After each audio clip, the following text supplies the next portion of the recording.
Well, howdy, y'all, and welcome to another high-powered episode of the High Voltage Live Show. I'm your host, Willie Snyder of Nat King Code, coming to you live from the Mile High City. I'm joined by my awesome partner in crime, Mr. King James Stallcup, over there in Big Sky Country, Texas.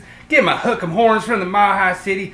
And awesome, thanks for Stallcup Electrical Education, just putting all kinds of good content out there and keeping y'all thinking and just blowing up the set. Appreciate you, sir. Really awesome. And we already have David Engelhardt in the house. Right on. Smash that like button, brother. Appreciate you, David. Mr. E, Electrical Wizardry in the house. Oh, thanks, David. And we already have Cameron up in the house. Oh, wow. I can't wait either, Cameron. It's going to be good. It's an easy quiz. You guys, everyone's going to get them all right. It's super easy. So, like I say, James, he doesn't know much about hockey, so I had to keep it like real nice and easy, so we'll keep it on that low level. We'll keep that bar low for you there, King James. Oh, yeah, I don't know a lot about hockey. I will admit that is not my strong suit. But, hey, I make some good guesses every now and then. I know. Yeah? I've heard of players, I know approximately when hockey started, like in the 40s, 50s, somewhere in there. Yeah. And things like that. It was more like probably in the early 1900s, but I'm talking about the league. Yeah. I think, the league didn't start till like late 60s probably.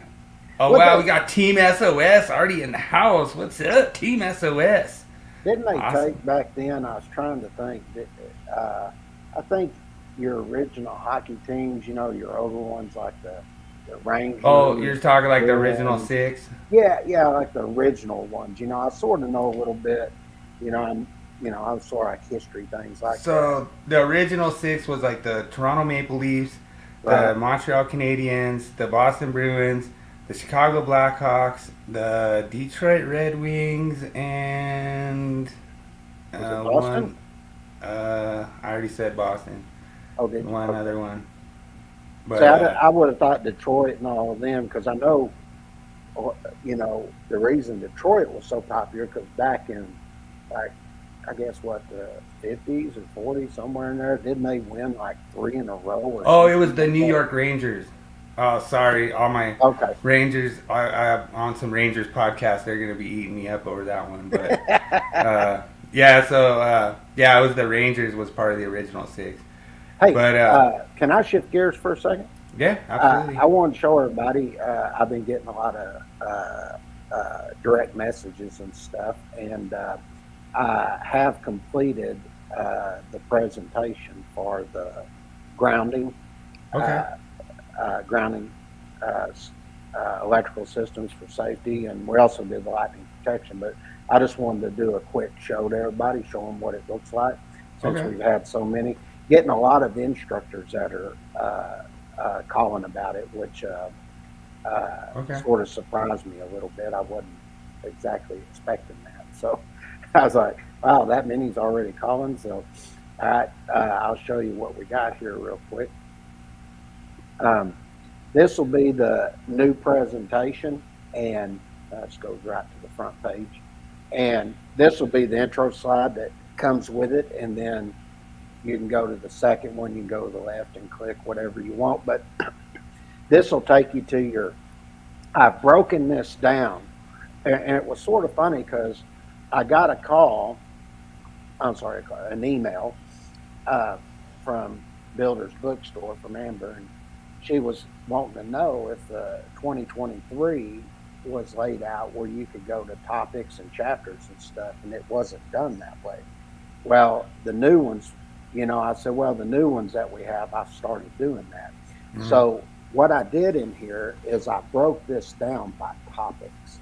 So if you want to go and look like at grounding electrode systems and grounding electrode conductors, you want to go to bonding, and you want to go to your methods of equipment grounding conductor connections, just anything. If you want to go to computer grounding, you can go to computer grounding. We have other types of grounding where you get into high voltage and things like that, showing where you ground the fences and you've got your poles and everything out there. Nice. But of course, Yeah, I really like that green lightning in the corner. That's really cool. Nice touch on that. thanks. And so what I did is say I wanted to look at my grounding electrode system. So you just hover above this and click, and it's going to take you here. Well, these are all the topics here, all the slides that you're going to go to. So if I wanted to just look at a concrete encased electrode, let's say, you can just click right there and it'll take you over to it. Nice. And we've included the figure with it that for the instructor, it basically tells them what the slide is about. So they can look at the text that's there, or they can come in and go with it like this. So as you're going down through this, you can just sort of scroll through whatever you want. You can come over here to the side and say, I want to go. So I just want to roll back up here real quick, and I want to look at another part. I may want to look at other types of grounding, where you can see we show you about grounding antenna systems. We come in, we give you the loops for grounding. In this particular one, there's some figures you need to look at from different UL standards that tie this in. And I will tell you, you're not going to see that in other publications. Yeah, we ran into that before with an antenna system where I think it has to be a minimum of like a number 2 or something. They have like a minimum size. Oh, sure. Conductor. So is this only PDF or is this a publication as well? This here is a PDF. Okay. This is for teaching. This is for Gotcha. instructors. Now, for the instructors out there, because that's who's been calling me, I think they're real excited about having something like this. You can, if you call Builders Bookstore, I'll tag it here in just a little bit. This is not on their website yet. None of the I don't think any of the presentations are yet. They're getting everything ready and the copies and all of that stuff that they're going to put on there. Okay. But if you call them and you show that you are an instructor, I guess there's some documentation from who you work for or what you do. Then this presentation comes with the purchase of the publication. Gotcha. Okay, we're not even charging you for this. And I will tell you, you can go look around and check all the other stuff out there. You're not going to get anything like this. So, Right. And even if you want to just get the lightning protection alone, you can do that. But this here gives you an idea of the lightning protection, and these are all your different things here. So if I wanted to understand about, say, traveling waves, which is through the IEEE Green Book, we actually come in here and we put this in to show you what they're talking about, the traveling waves and everything from a direct strike on the utility line. And we talk about what was that lightning standard that we found when we were discussing the caissons. Remember the light pole caissons? There was like an NFPA standard we were discussing that was just covered lightning. that wasn't NFPA 780. That was something else. Oh, gotcha. That was just talking about the effects of lightning. It didn't really get into talking about where you have reflection points of the wave and all that through your utility pole system. That's Gotcha. what this does here.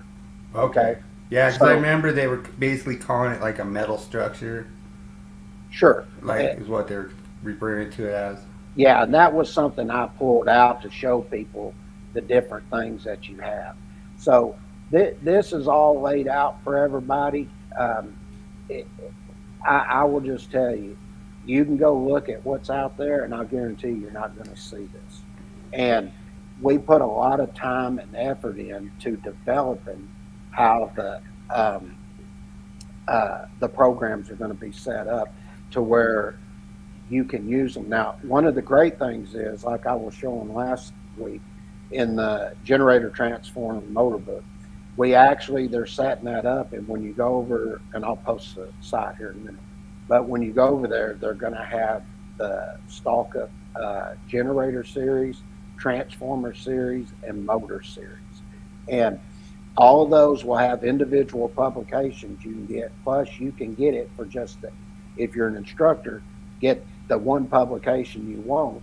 So you're going to teach troubleshooting motor windings and components. You can purchase that and get just a presentation for that.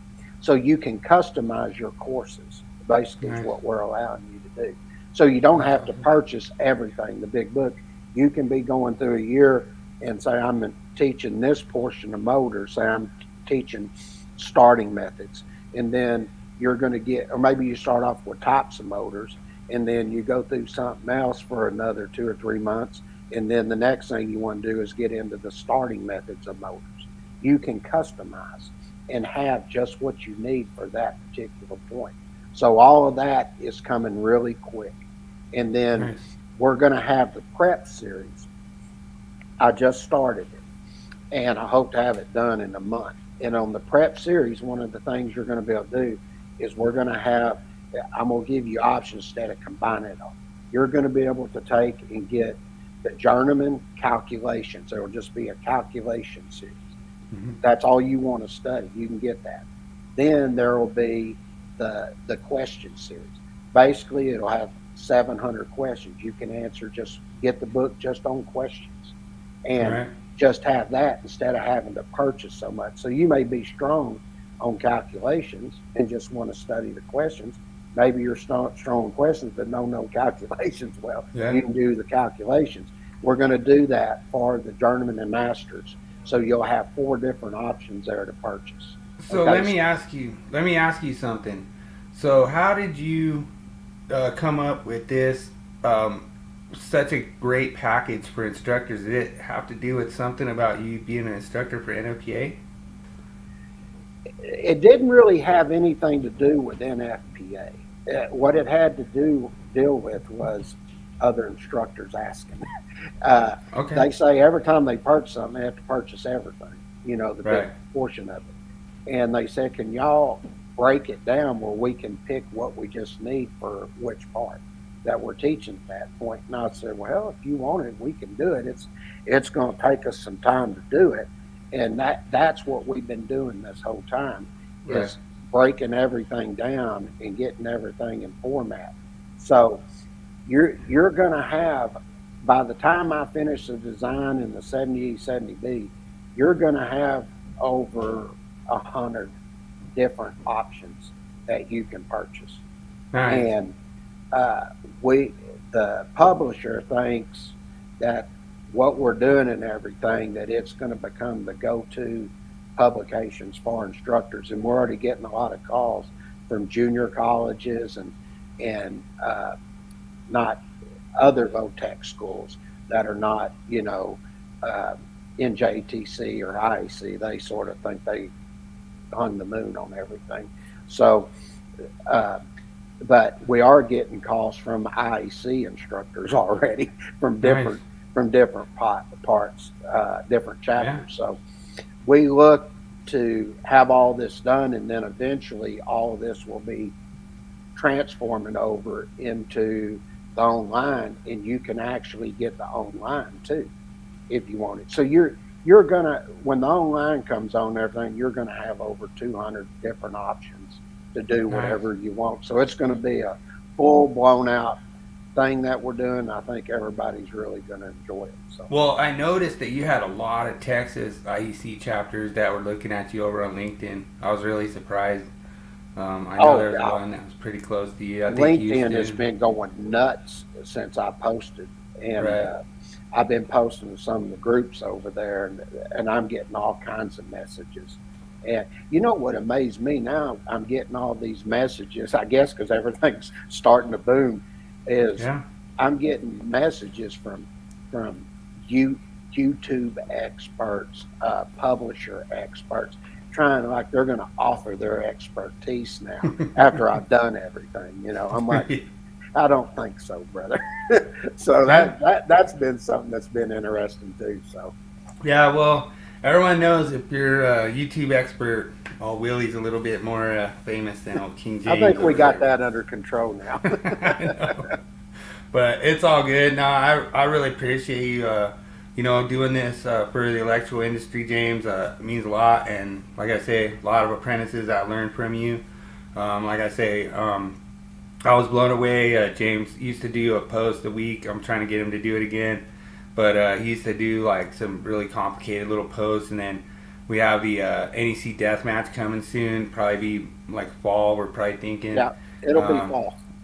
Just for David out there, let you know Get ready. we will let you know. And like I say, you're gonna miss some, David. So you're not gonna get them all right. So I got a chance. I still got a chance. I mean, I think he went 4 weeks in a row with 100%, and I was like, oh man.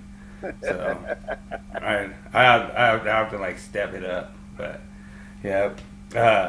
And David's total ready, man. He's ready to go. So yeah, awesome. We're working hard on everything, and I think if everybody actually just looks at what I've been showing for the last 3 weeks, you can see the work is being done, and you can just see by I tell everybody, go look at other PDFs, look and see if you have that interactivity where you can get right where you want to go, the links and stuff in there. And I'll tell you, it takes a long time to go in and tag everything and come in and link it and all that. I mean, there's a lot of work there.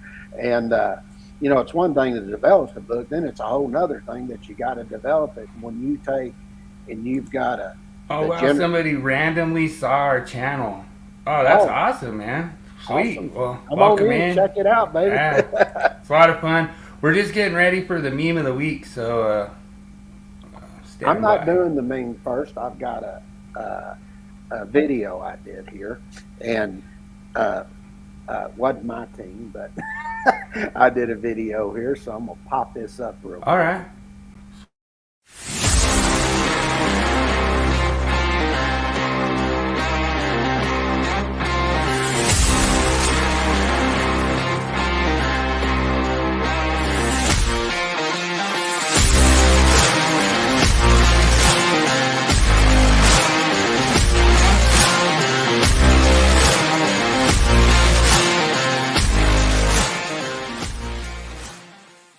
Awesome. All right. Yeah, so Cameron had a question so if you're in Eastern time, Cameron, it's going to be, 9? 9 o'clock. 9 Eastern is the Willie Quiz? Yeah. He's asking what we're talking about.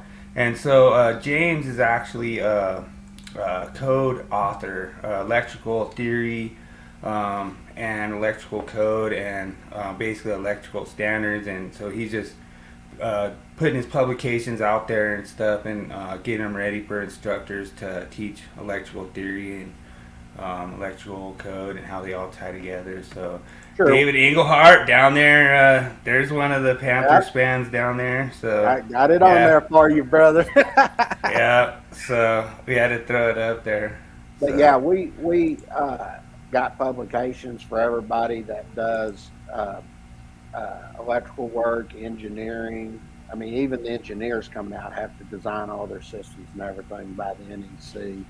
Inspectors, maintenance personnel, I mean, just go on down the line, contractors.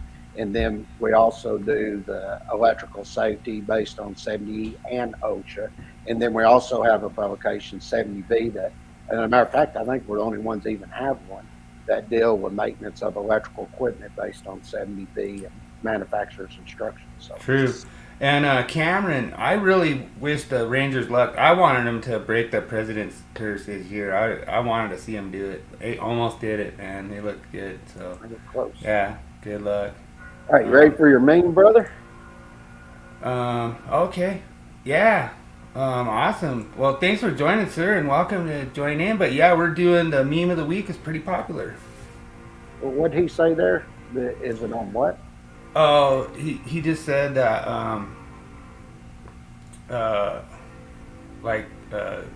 GitHub or a site that you make your own.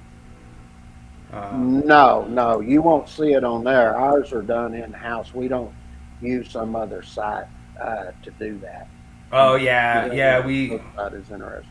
Yeah, no, James does all his own programming and code and stuff for these shows Yeah, and stuff everything like I that. do, I've had to even write. I actually taught myself. Took me about a year and a half to, but I taught myself how to write JavaScript. So that's pretty amazing. I actually just taught myself, but I was researching, looking at different books and things like that, and then I learned the coding portion of it, and that's how I was able to create a lot of the core functions and stuff. Yeah, and he Yeah, actually has one. If you research into the Stallcup a little bit, he has stuff where he does what he calls the avatar, and yeah. it's actually like a animated person that you actually program to talk for you, and Hmm. that was really cool. The avatar thing is pretty cool. I like that program. Yeah. But we'll Just roll it. throw your name. Let's see what you got this week.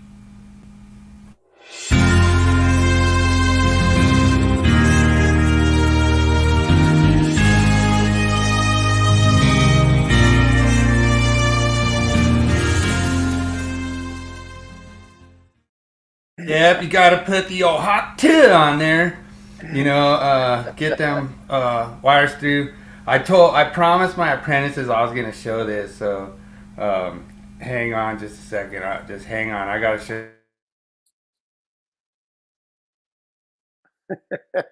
I don't know what he's doing, but he's got something that he's got to show everybody. Apparently, he bought something. I don't know. Oh, yeah, yeah. That was from a previous podcast we did. Oh, All right. Willie Jackerson, he got he managed to get 26 number 12s in here, so that was pretty awesome. That was pretty amazing. I was I just telling him found that was from a previous podcast. Yeah, it was funny because I found a bunch of MC cable in the trash, and I was like, "Oh, I could do an install." And we were trying to research the nipple rules, and I told my apprentices, I was like, "Oh yeah, I got to show my Willie Jackerson install." That's pretty That's funny.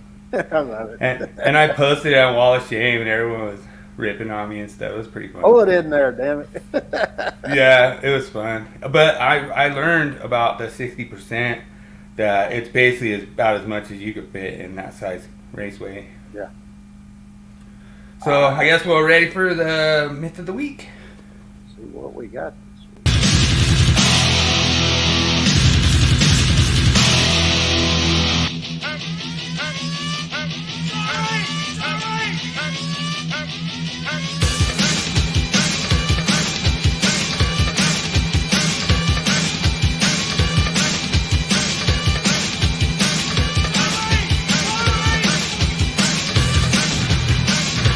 It's time for Myth of the Week.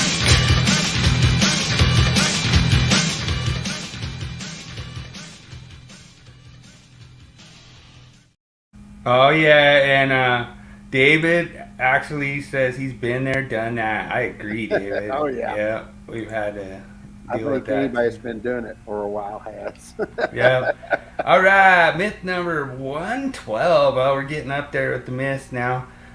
So this myth, true or false, ground fault circuit interrupting devices are required in the NEC to prevent electrical shock. The answer to that is 100% false. There's not very many things out there that can really prevent electrical shock, but the whole purpose of a GFCI device is to limit the duration of a shock event and actually try to prevent electrocution death. That's right. So there's not a lot that really comes in. Like I'm not really gonna try to steal James's thunder because he's probably expert on this one as far as it comes to shock and everything like that. And yeah, and David's answering in there. Yeah, so yeah, we're electricians. We're not computer code people. But no, awesome. Thanks for joining, and we really appreciate you having us and checking out James's sweet graphics and everything.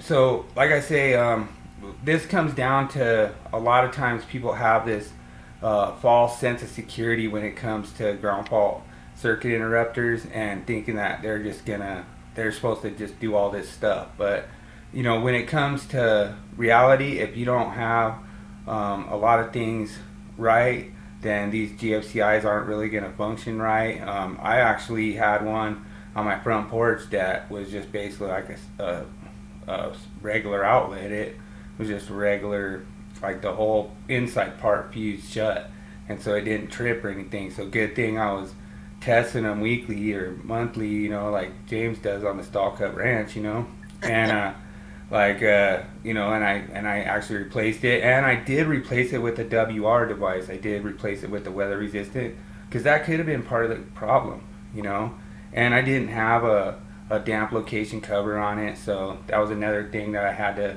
kind of do because in that porch area of the front of my house, that's considered a damp location, not a wet location. So you only just need the little flip cover and stuff. But we got it all figured out, and it was pretty awesome. But what did you think about this one, James? Well, I remember when you asked me about it, and I said, "Well, hell yeah, you're going to get shot."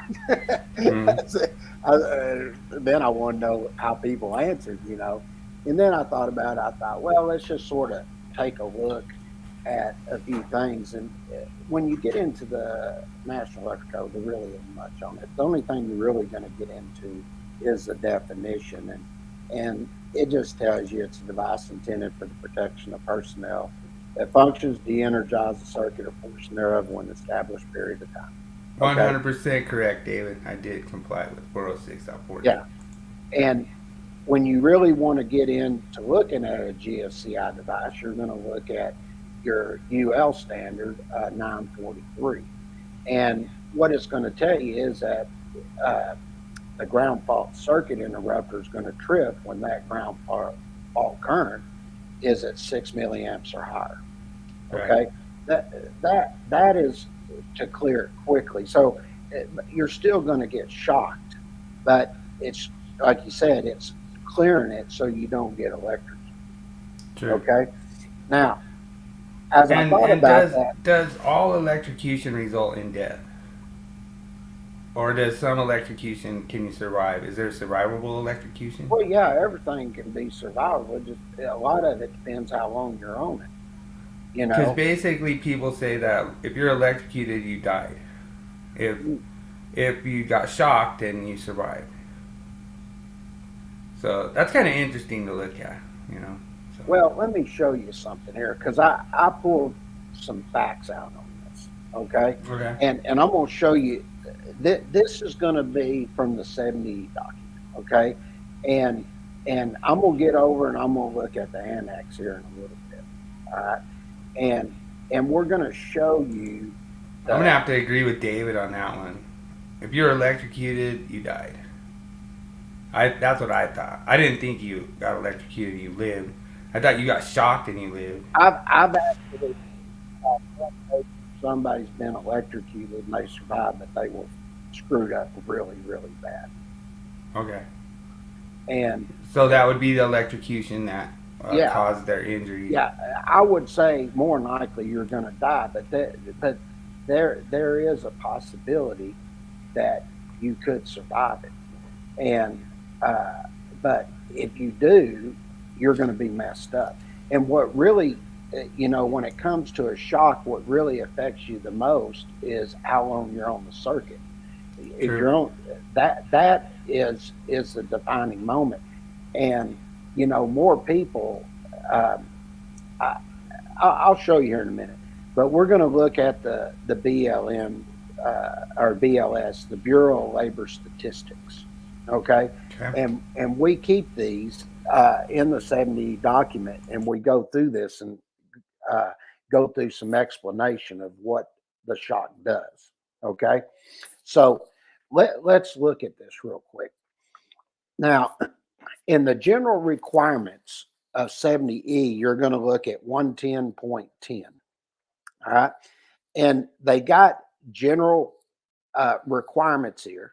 And it tells you that employees shall be provided with GFCI protection where required by applicable state, federal, or local codes and standards. Okay.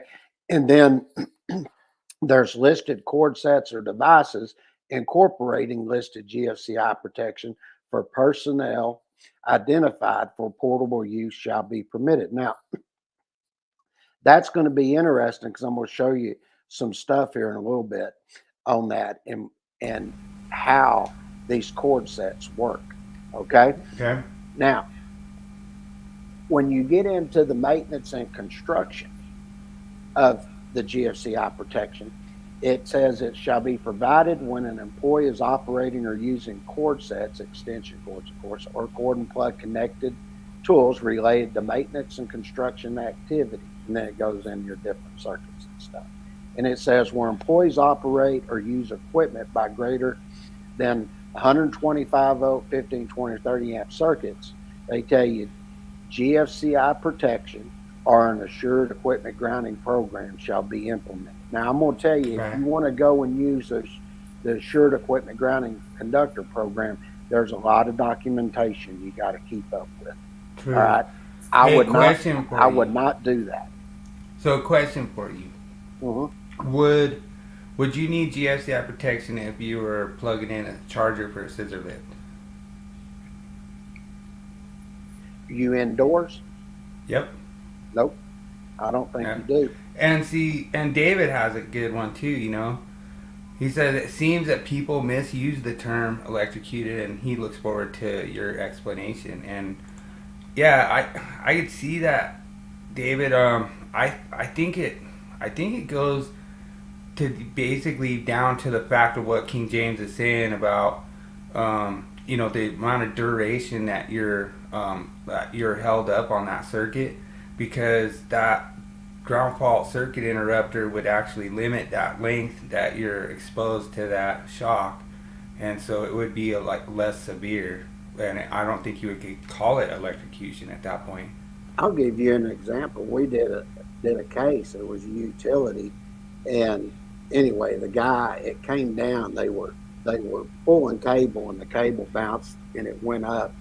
And anyway, it come down. He had tightened the rope, which he shouldn't have done, and it gave tension and it popped. Well, it came down through the line where he's holding it, and it come in, hit him, blew out his foot. I mean, literally took his foot off. And they naturally got him to the hospital and stuff, and he lived for 5 years, but he was messed up bad. It was inside and all that, and they worked on it, but it just didn't kill him right away. So yeah, that's what I'm saying. That it depends a lot on the amperage and what the internal your body receives and how far it exits and how long the duration is. His duration was probably nothing. He was on the ground, he was out, and they took him and they worked on him and everything. But if they hadn't worked on him, of course, he'd have died. Okay. Yeah, and I mean, ultimately, his death was by electrocution. Sure, it was. Ultimately. Ultimately, it was, and that's what I'm saying. You know, you're going to be messed up pretty bad from an electrocution, but you just don't automatically say it kills you right away, like a lot of people say. That's not exactly true. I agree. So, and then you got C, which is outdoors, tells you got to have GFCI protection. Then it talks about the testing here, that it's got to be done in accordance with the manufacturer's instructions. Now, that is the basic requirements of what you're going to get out of 70E and 110.10. Nice. I like now, when you get over to Annex K, there's going to be another slide on this one. But what this gets into is talking about the electrical injuries. Okay? And they tell you that electrical injuries represent a serious workplace health and safety issue to electrical and non-electrical workers. And then this is data from the U.S. Bureau of Labor Statistics. That's the BLS I was talking about. Mm-hmm. And they indicate that there were nearly 6,000 fatal electrical injuries to workers in the United States from 1992 to 2012, And then the BL stats also indicated that there were 24,100 non-fatal electrical injuries from 2003 to 2012. So these are all things that everybody can look here and get an idea of the injuries that happen. Now, the reason that we have this in showing this is because we started going in and the 70 document, instead of just dealing with basically putting in what you would see in OSHA 1910-302 through 308, we basically started dealing with shock protection and dealing with arc flash, and dealing with thermal burns and things like that. And ever since we started doing that, what it had showed here as that the injuries started to reduce. Right. Okay, that's what they're getting into here when you look at K1. So is that Annex K? Yeah, Annex K. Okay. And Gotcha. so, as I was saying, there are two general categories that pertain to electrical injury, and that's electrical shock and electrical burns. Okay? Now, I will tell you this. Most electrical shocks don't even get reported. Sure. Okay? It's got to be something that was an electrical injury before it's going to be reported, where the the Bureau of Labor Statistics have statistics on this. All right? Right. Now, as you go down and look at the last paragraph, they tell you here, about 98% of total occupational electrical injuries are electrical shock injuries. Okay? So they had a corporate case study examine electrical injury reporting and safety practices, found that 40% of electrical incidents involved 250 volt or less and were indicative of a misperception of electrical safety as a high voltage issue. Okay, so they're telling you these lower voltages that you're working with, these are where people are really getting hurt a lot. So a lot of times it's a misconception here. All right. And then it says, in addition, electrical incidents once again were found to involve a large share of non-electrical workers, with approximately 1/2 of incidents involving workers from outside electrical crafts. And then it says, research of electrical fatalities in constructions found that the highest proportion of fatalities excuse me here, occurred in establishment with 10 or fewer employees, and pointed out that smaller employees could have fewer formal training requirements and less structured training in safety practices. Right. So that's why you've seen a shift in these smaller facilities that they're hiring out and having people come in and maintain their equipment and everything. Hey, quick question for you. Yeah. Is there a definition of electrocution or electrical shock in 70E? I think, if I'm not mistaken, I think there is for shock. Matter of fact, I will look that up here in just a second, and I'll pull it up. I'm trying to just get David I've answer. Yeah, I've got. I don't think there's anything that deals with electrocution. I don't think it does. I think they just added electrical shock to the last. Well, I know they have electrical hazard that's in there. I am familiar. I remember that. I was trying to remember. I know there's. I don't think it. Oh, you got Quick McGraw draw here. He's Quick Draw McGraw's freaking already going over the link to check it out. But I think that'd be awesome if go there's over a there. I'll go over definition. there in a minute. But I think there's not electrical shock. I think what it what it talks about is shock hazard. Gotcha. I think when you go over there, it sort of talks about your different power source frequencies and stuff in the informational node and the path, and it'll talk about the path. But the thing like I was talking about, it'll say in the duration time occurring through the body, and that's what I was talking about. And Right. And that gets into your muscular contractions and your inability to let it go. Okay, and then of course that, depending on how long you're on it, that determines your tissue burn and stuff. And if it takes and causes ventricular fibrillation, which in turn, if you're on it too long, that results in what? Death.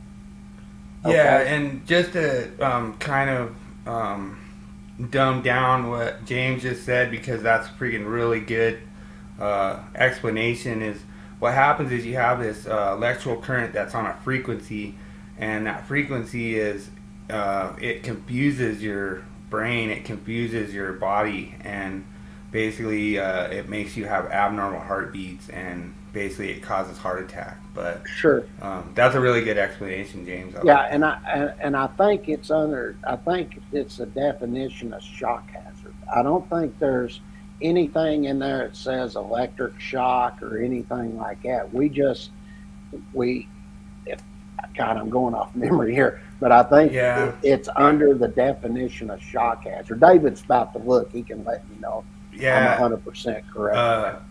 David's gonna quick draw McGraw you and get it thrown down. But the whole thing is too that you have to understand is that I think it just got added to one of the standards, or I can't remember. I remember somebody talking about that it said shock, but it didn't say electrical shock. Yeah. So I think they added electrical shock to it. But just to give you an example here, they tell you over 40% of all electrical fatalities in the U.S. involved overhead power line contact. And that's what I was giving the example a while ago, because I What was up, aware of Warren that. brothers? Welcome in the house, sir. Right on, brother. Appreciate you. Then it says, this includes overhead power line fatalities from direct contact by a worker, contact through hand-carried objects, and contact through machines and vehicles. Okay, Right. and it like we have in the OSHA, our OSHA high voltage and telecommunications regulation book that we have, we actually show where you have one of the lifts had made contact, and then we explain in there, do not get out of the truck, because we go out to a distance on different type of voltage levels out there, that if you get out or if you walk up that truck within that area, you could be shocked at that point. And and electrocuted. But big shout out to Mike Barr for teaching us all the utility side stuff. That was a lot of fun having Mike Barr on. We're going to have to have him on again. Yeah, we're going to be updating that subpart R and subpart V, and Mike's going to be working with us on that. And oh yeah, good, we will have good him comment. coming in. 100% correct. Touch and step potential. That's right. Yes, sir. Now, this is for example here. This to give you an idea. It says from 2003 to 2009, there were 20,033 electrical injuries, of which only 1,573 were fatalities. Okay, so it said one worker died for every 12.74 electrical injuries. For that same period, there were 1,718,219 fall injuries, of which 5,279 were fatalities. One worker died for every 325 injuries. So as we do a little more look at this, it says done. I'm ready for you. It says of those 1,573 were electrical fatalities. And then we tell you a more detailed look at the demographics for 168 electrical fatalities in 2009 showed that 99% of deaths were the result of electrocution. See, Right. and that's why I'm telling you, you're more than likely going to die, but you can't say it's always. They're telling you here there's 1% that can live through that. Right. So, you know, this gives a little statistics here so you can see what I'm saying about electrocution. You know, I've been involved in a case where somebody actually lived for 5 years longer, you know, but he was messed up. I mean, he was almost like a vegetable, really. Right. But this gives you some insight to that, and thoroughly it says what I just explained. Yeah, more than likely electrocution is going to kill you, but you just can't automatically say everybody dies from electrocution because it's not true. Okay? True. So that is my little riff on all that. And David, was I right on that? Was that under shock hazard? I don't think there was electrical shock. Myth busted. And what's up, Daniel? Welcome in the house. Appreciate you joining. Always awesome to see Daniel J come by and say hey and celebrate his 6-time championship on the Willie Quiz. And he's doing victory laps at DIA right now. You know, he's still going over here. He's Colorado boy. He's over here, Colorado. Happy. Yeah, we gotta get some wins up here in Colorado. We gotta shut down. You're gonna get all the Texas guys over there. You know, so you gotta get Cesar over there in the Texas side. So we gotta mount up. But really can't wait for your topic tonight, sir. All right, let me cue it.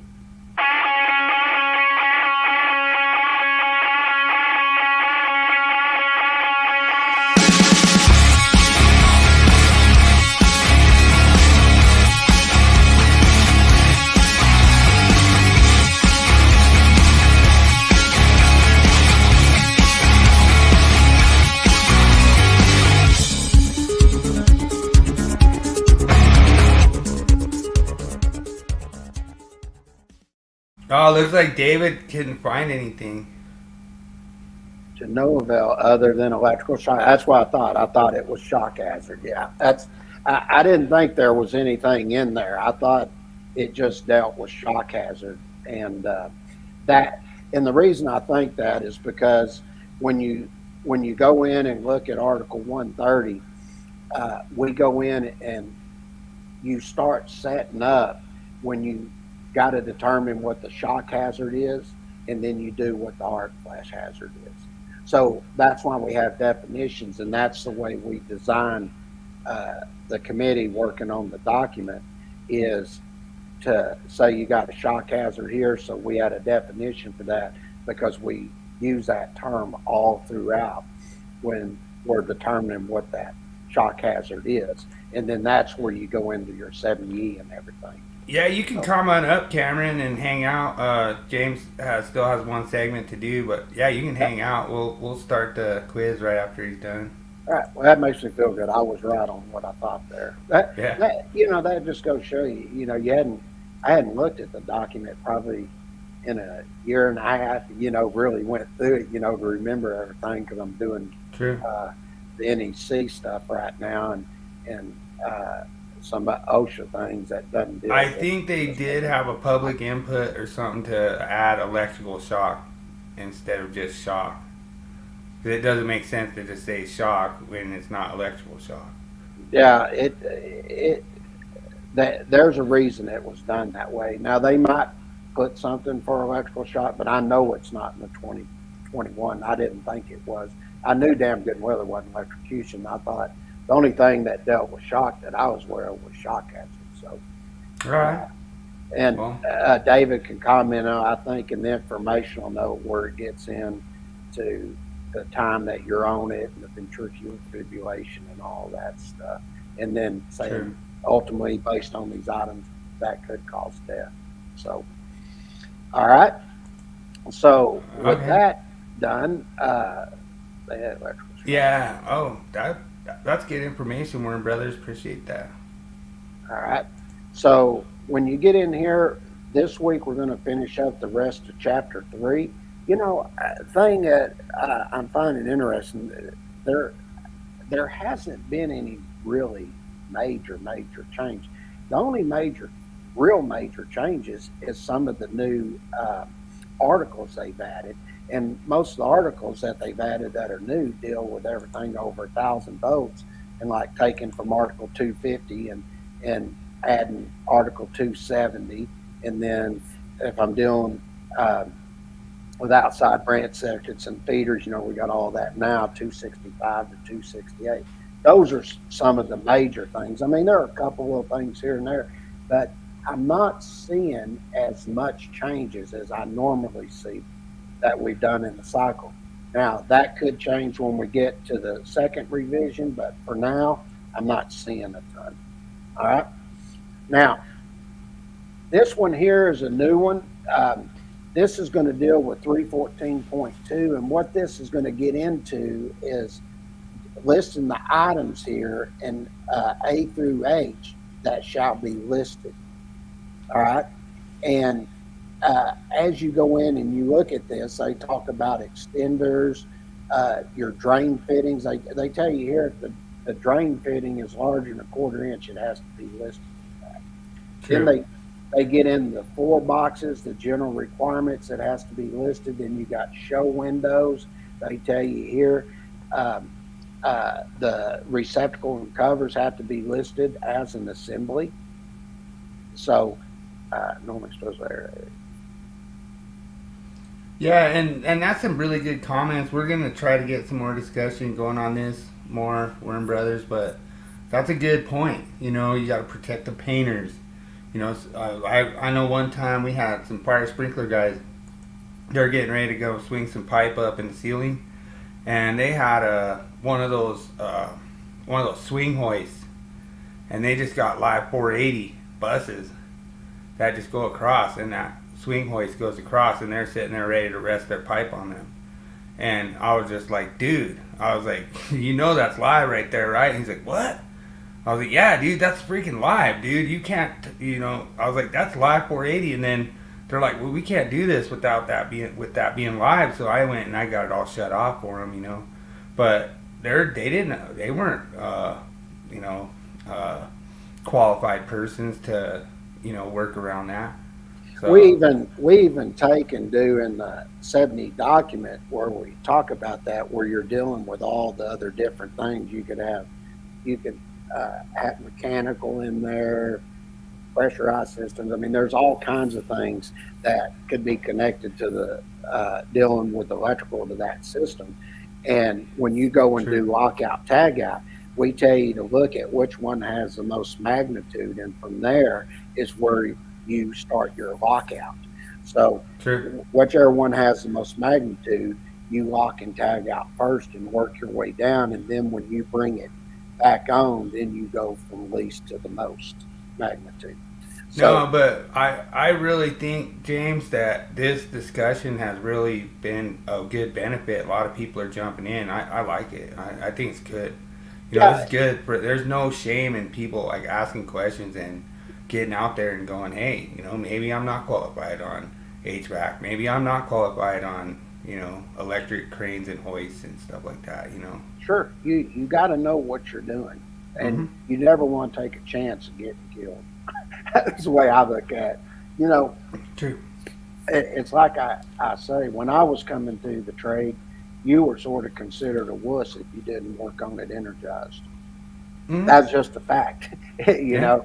And today, with all the new electronic equipment and everything, and currents running back through neutrals and all of this, and causing it to be a current carrying conductor, and you really need to know what you're working on and understand, because you may think something's de-energized and you're sharing a neutral that's become current carrying, and all of a sudden that neutral's not de-energized and you get lit up.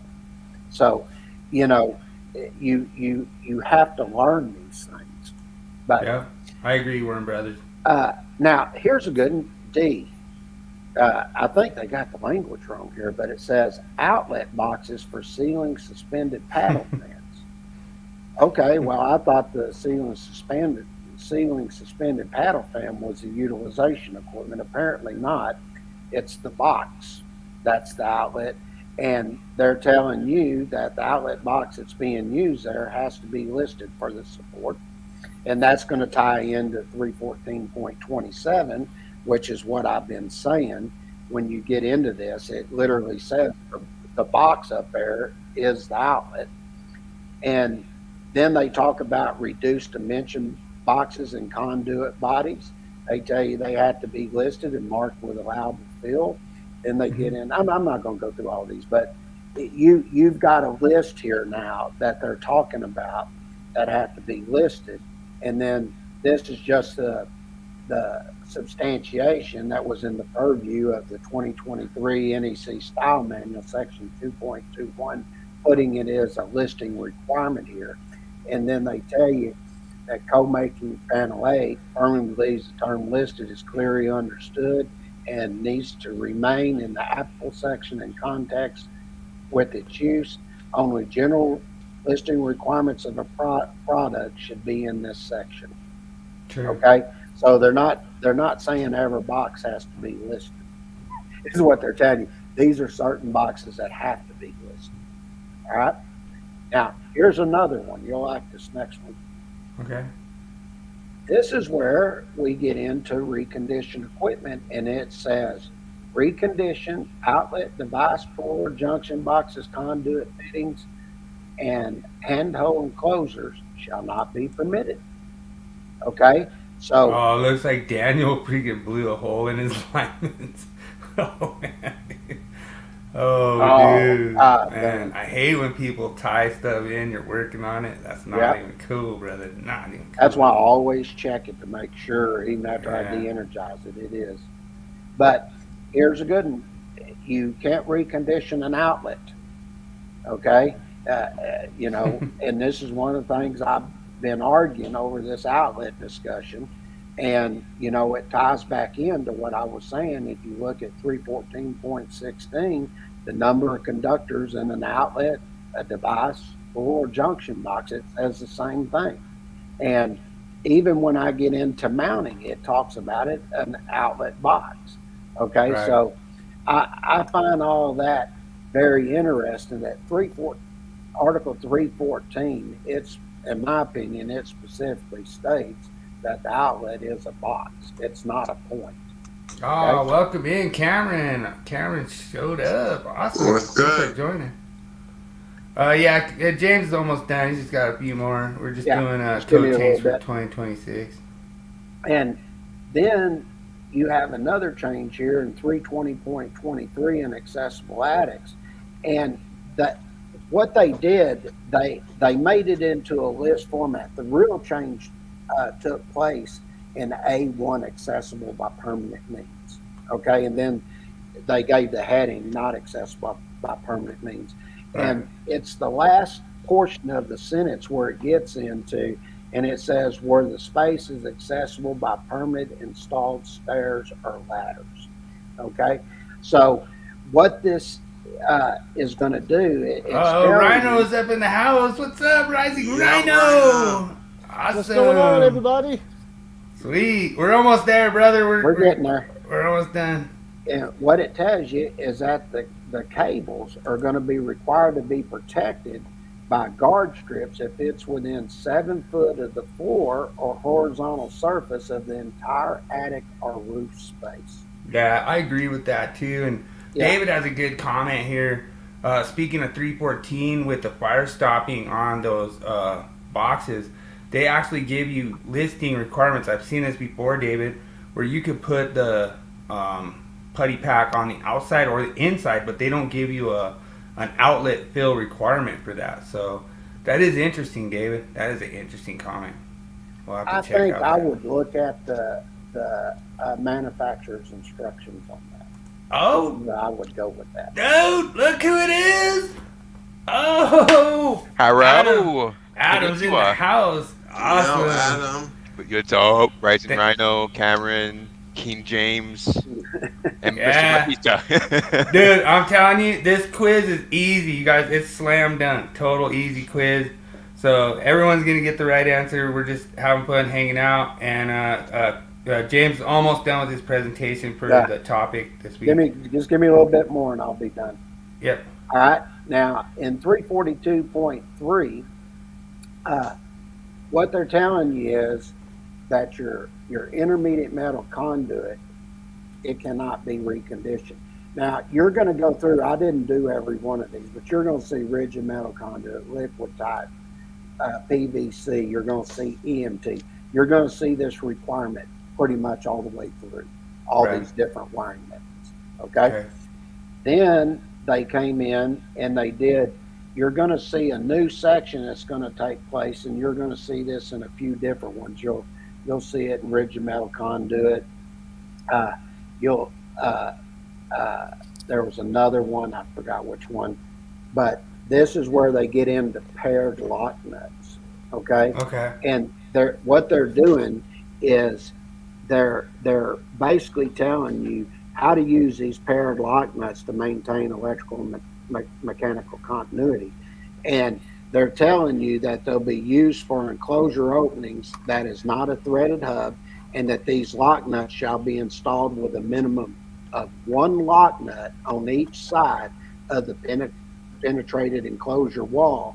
And then they also tell you that other fittings that are listed for the purpose shall be permitted to serve as the lock nut installed inside the enclosure. So that tells me there that you're going to have to look at the manufacturer's instructions to know which one of these other fittings aren't permitted to be installed inside that enclosure. Yeah, and that's actually a good one, I think, because what we found out in the field, out in gas and oil, is you have to use a Myers hub. Mm-hmm. And, you know, like, you don't always have to use a Myers hub. That's correct. And this is sort of helping clarifying this when you're using these types of wiring methods. Okay. Now, this is, there's going to be some others that are going to deal with this also. Okay. And what this is going to get into is PVC. There's the other one, I forget, thermosetting something. Yeah. That's that stuff that they shoot. We call it fiber duct. That's that stuff they shoot across roadways, like with their unidirectional boring. Well, what this is they tell you if it's larger than number 6, you can't be used, but there's an exception now. True. Okay, and they tell you because they're manufacturing these conduits a lot now, and they tell you here that listed conduit exceeding 6 inches shall be permitted where all the following conditions are met. It says it is used where no part of the conduit is installed above ground and backfilled in accordance with 300.5 F. It is located where it does not pass through a class 1 or zone 0, 1 or 2 hazardous classified location, and the percent of cross-section area conduit for conductors and cables does not exceed the percentages shown in Chapter 9, Table 1. Okay, so they're giving some permission here where you're using PVC conduit where it's larger number 6, but the main thing is this conduit is meant in ground. It cannot be above ground. True. Okay? Yeah, and that's a good point. Yeah, so that gets me through my presentation. Now, believe it or not, that takes care of all of Chapter 3. That's all I could find. Nice. So next week we'll start on Chapter 4. Those of you who all know, King James is writing a 2026 electrical code change book, and we're actually writing it early. So he's going through all the changes, and then he's trying to get it all ready. So then when 2026 comes out, he just drops his book, and boom, the rest is history. Usually the book is done about June sometime, and then we're waiting for the Standards Council to meet to see if there's any changes that take place. You know, it was sort of like in the last cycle, they were telling me, oh, you don't know what the hell you're talking about. Yeah, reconditioned boxes. No kidding, David. I agree with you. I started laughing when I heard that too. but apparently somebody must be doing it if they felt the need to put it in there. That's something that blows you away even more. Dude, I'm telling you, do not hate on Willie Jackerson's side hustle, all right? They even get in there further on and they tell you don't do it for auxiliary gutters or even waterways. You know, they're telling you don't recondition those. Yeah. So if they got hit by a forklift, then it's donezo. Donezo, as Rising Rhino would say. But as you get in, you start looking, like the last cycle, you know, they said Ryan done a mic drop on the floor, and they were saying, see, it's going in. I said, no, it isn't. I said, when it goes to the Standards Council, I said, they didn't have the technical merit to do it. And I said, you were right. The only one that had technical merit was the task group that was put together that did over 100 and something AC units and showed that there was a problem. Yeah. And I said, there's no way that can stand. And they said, you don't know the code making process. Sure enough, it happened the way we did, and we didn't even have to rewrite in our publication because we already knew that wasn't going to pass.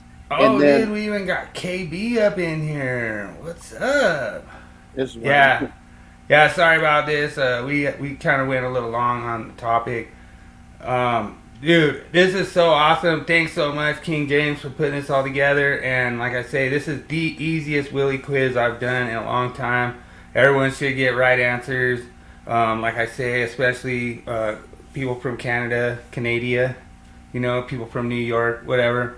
Welcome in Rhino. Rhino is out here. He's a local Colorado cat. So appreciate you coming in, repping the old Colorado. And then, like I say, Cesar's not here, so he's not repping the Texas vibe. But then we have Adam from downtown Canada. And then we have Cameron over there from New York. So, should I show them the video I did? Yeah.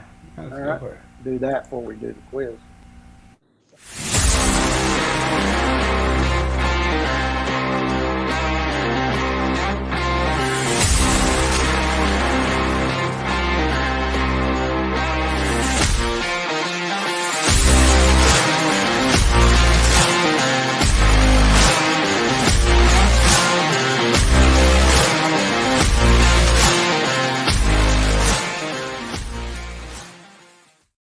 All right, well, thanks so much, everyone, for joining. Means a lot. It's like so much fun doing these every week. And like I say, I just kind of mess around, put them together, and we'll see. You know, like I say, everyone, good luck on the Willie Quiz. All right. Cue you up, Willie.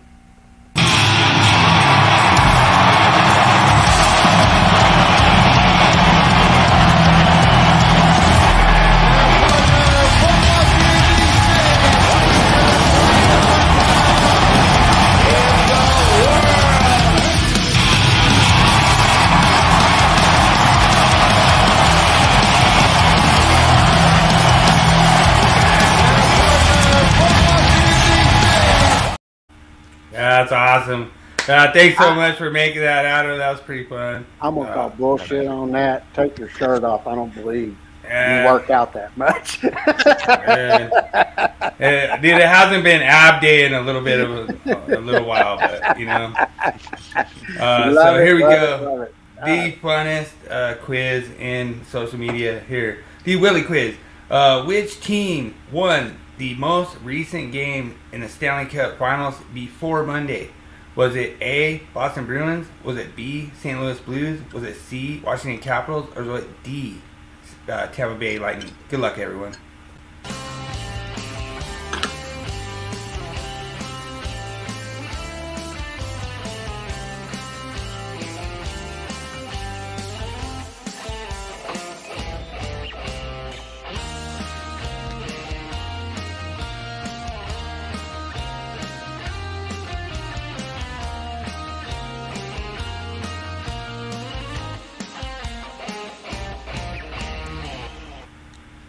This one should be a real easy one. It's been talked about a lot. And David actually has a Go Panthers. All right. Awesome, David. Let's see. KB, A, Boston Bruins. Good answer. Daniel J going B. Great answer, Daniel. Appreciate you joining last week. Yeah, I That was think really it's a awesome. B. That's the one I was like, I don't think, have the Capitals ever won one? I just don't really remember much They- about them. Yeah. No, Yeah. they won in They the have? Stanley Cup final, but not Game 7. Okay. I sort of remember one time I was out at the pool hall. I think the Blues were playing. I'm gonna go with B too. I think it's B. Yeah, I'm gonna lock my final answer with B as well. Yeah, same. All right. So everyone's going B. It's either that or the Lightning. That's the only thing I got. But Yeah. everybody else is going Blues, so they got to be right. All right. Well, good job. Everyone copied King James this week because you're right. It is B. So B is the correct answer. They didn't So copy me. yeah. So I'll go Uh, first on the next one, see if I can get it. all right. We'll see what's up. Let's see what your next question is. All right. In which year did the Toronto Maple Leafs win Game 7 and secure the Stanley Cup? Was it A, 1941? Was it B, 1942? Was it C, 1951? Or was it D, 1967, the last time they won the Cup? Good luck, everyone.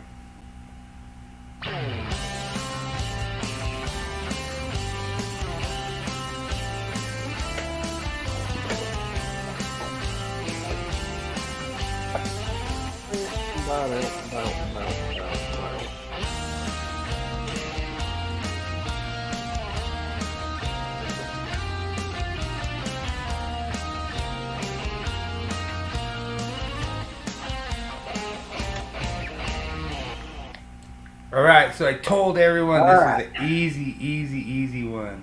I think It's B. Toronto was one of the original teams because we had Yeah. talked about this earlier. So I said I think they started back in the 40s. I Yeah. thought. So it's got to be A or B. Hold on a minute. I'm gonna flip a coin All right, because I think it's one of those. yeah, pretty good guess. Pretty good guess.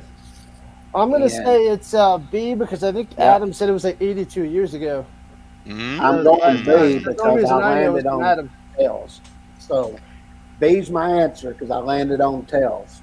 Oh, Ooh. David comes out with 1967. Oh, good answer, David. Oh, David could actually take the lead here if everyone is wrong. And looks like Going Daniel J is going B. It looks like everyone's going B.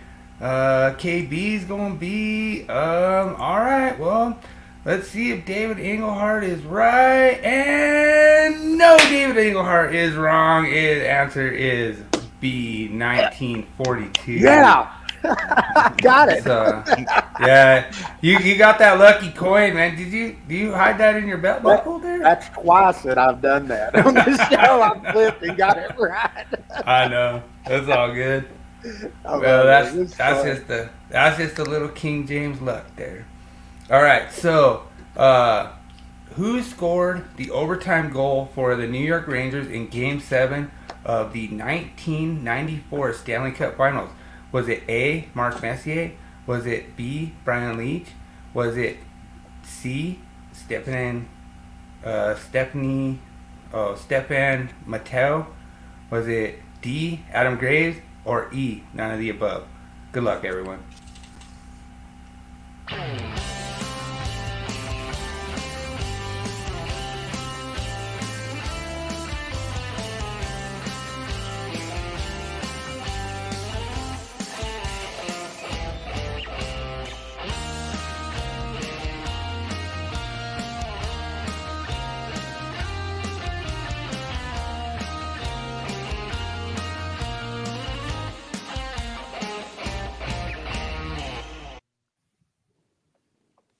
Yeah, I think it's A. I only know two of them on there that I would go with: Mark Messier or Stefan Mattel. See, I think Daniel's right on that. Because I've heard of him before. I don't recognize the other two. I'm gonna go with C too, like Daniel. I've heard that name, so I think my final answer is going to be C as well. Yeah. I would go with Adam Graves or none of the above, but yeah, I don't know. I should know this considering I lived in New York at the time, but I was too little.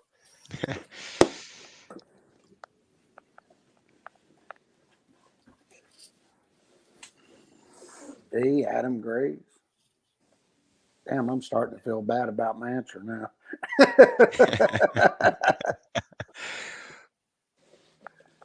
I'm still sticking with it. That's what I went with. So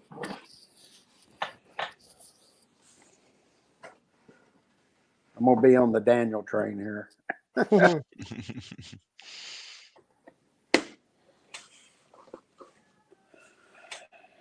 what did it end up being?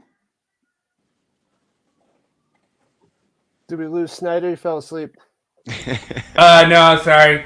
So the answer is E, none of the above. So I was over here trash talking on you guys and I was on mute, so my bad. Did they not go to overtime? I don't think they went to overtime. It didn't go to overtime. All right, so that's why I was like, my backup answer is none of the above. No, okay. Adam Graves won it in regulation.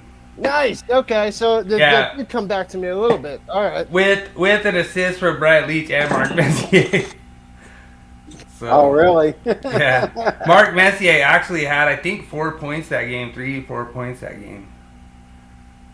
Nobody got it. Damn. Yeah, so everyone got it wrong. Sorry, I was trash talking on you guys and I was on mute. My bad. I was sitting there all, yeah. Next thing you know, like, hey, I can't hear you. Like, oh, damn, I'm on mute. All right. Which goalie recorded a shutout in Game 7 of the 2003 Stanley Cup Finals? Was it A, Martin Brodeur? Was it B, Jean-Sebastien Guédère? Was it C, Patrick Waugh? Or was it D, Ed Belfour? Good luck, everyone.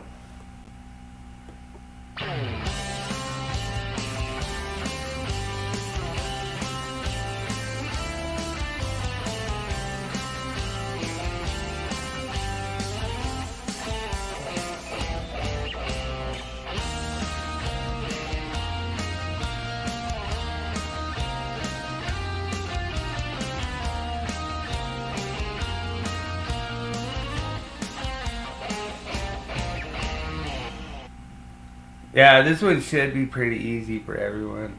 Well, I know it wasn't Ed Belfour, so because he played in Dallas, and the only two I recognize there's Martin Brodeur and Patrick Roy. So I'll go with C. Fuck it, C's good for me. Yeah, and oh, dude, Andrew, we haven't seen you forever, Andrew. Thanks for showing up, Andrew. That's awesome. Like over there in Oklahoma, give a little. Hook 'em horns over there to Oklahoma. Daniel J's going B. Man, that's a good one because wasn't he Sharks? San Jose Sharks? Guédère? Jean-Sebastien Guédère? I can't remember what team, but I think that was 2003 era, close to there. I'm going Patrick Roy, so I don't know if it's right or not, but that's I only recognize two names on there other than Ed Belfour. There's only one goalie in that list that would get in a shutout in Game 7, and that would be Patrick Waugh. But do we have any other answers? Patrick Waugh? I called him Roy. The only I'm going with is Belfour, but Patrick Waugh, he won in 2001, so that wasn't 2003, so he's out. Yeah. But I'm feeling like it's Belfour, but yeah, I don't know. I'm going to go with it's not Waugh. All right, so we have a family pot here where everyone picked a different answer. The correct answer is A. Adam Martin Brodeur actually got the shutout that Game 7 to win the Stanley Cup in 2003. Well, one got it right at least. That's sort of. Dude, he's freaking getting mad about the hook 'em horns, bro. It's so fun. We had like a bunch of college people that jump in here, and Dallas Mod Girl's in. Awesome. Thanks for showing up, Dallas Mod Girl. I appreciate you jumping in. Got to give a little rep for your team up in here. All right, so which team has won in OT the most in Game 7s in Stanley Cup history? Is it A, the Montreal Canadiens? Is it B, the Detroit Red Wings? Is it C, the Boston Bruins? Is it D, the Chicago Blackhawks? Or is it E, the Toronto Maple Leafs? Good luck, everyone.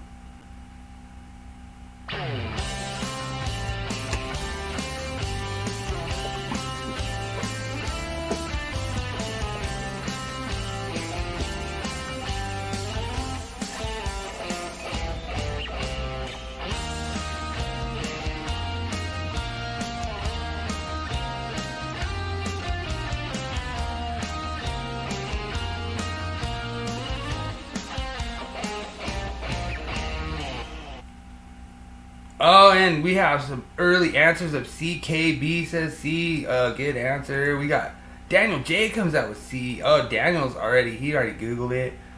Cameron's going C. We got a lot of C's up in here. Man. That's pretty good. I just don't believe that. I'm going with the Red Wing.